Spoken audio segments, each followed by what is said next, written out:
আমার মতো যারা দুধ খেতে পছন্দ করেন না তারা এইভাবে বানিয়ে ফেলুন ম্যাঙ্গো মিল্কশেক।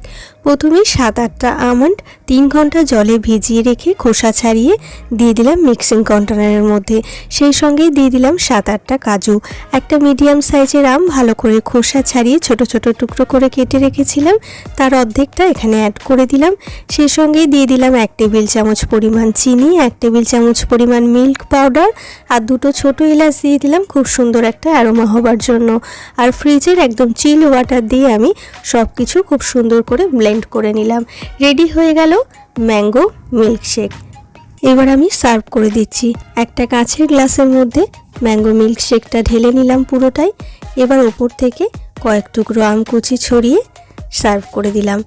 যারা আমার মতো একেবারেই লিকুইড দুধ খেতে পছন্দ করেন না, দুধ যাদের খুব গন্ধ লাগে, তারা এইভাবে বাড়িতে বানিয়ে ফেলুন ম্যাঙ্গো মিল্কশেক।